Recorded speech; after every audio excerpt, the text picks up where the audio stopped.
You're watching Better.tv. Well, last week we told the guys the top 5 rules for becoming the perfect husband, and now it's the ladies' turn. What does it take to make him happy? Brooke? Well, Audrey, you can toss out all those 1950s references. That ain't gonna happen. Today's woman is juggling quite a few more lives than just her own, but she can conquer the challenge of becoming the perfect wife. Here's how. There's no nice way to say it. You just need to know when to shut up.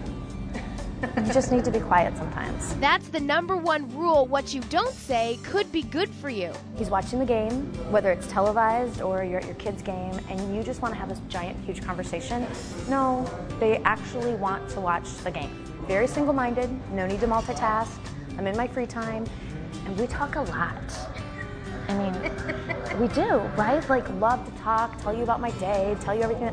No.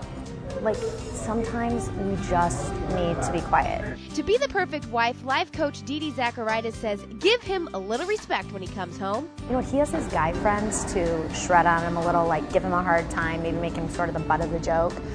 That's not your role. I mean, your role, if we're really talking about the perfect wife, is the person who stands by him, tells the best thing that he did last week, not the funniest thing that he did last week or the oddest. In researching for these top 5 rules, Dee pulled 25 men. One rule they all agreed on was reading your mind. Don't make them do it. Because he doesn't think like you. You know, and with men, they like to provide solutions. So if you say, I want to go eat and I want to eat in downtown at a new restaurant, oh, okay, he could probably search that out. But if your comment to him is something like, well, we just never go out, he doesn't know what that means. 4th on the list, don't point out your flaws. Like, if you think there's a part of your body that doesn't look great, do not point it out because he will not notice it. And the other side of that is he thinks you're hot. So when he comes home or when you go out, dress up occasionally. You know, put on makeup if you never have time for makeup. Do not live in sweatpants and a ponytail because that's not how we met you. And granted, I mean, you have kids and somebody could be thinking, okay, I have no time for that. Really?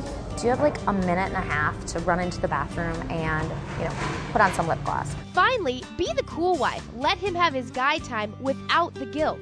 At least once or twice a month, he knows he can go golfing, go spend the day with the guys, go do something without feeling guilty and without having to ask for permission. It doesn't mean he doesn't talk to you about it and say, hey, honey, I was thinking about, you know, on next Saturday, the guys are getting together. Does that work in our schedule? What do you think about that? Is different than having to say, can I go play golf with my friends? Because that is like what you would say to your mom, and then you become the parent, and that's not very attractive or very sexy and all the other things that go into parenting your partner.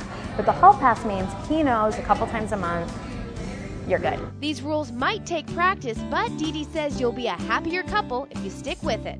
For Better TV, I'm Brooke Carlson.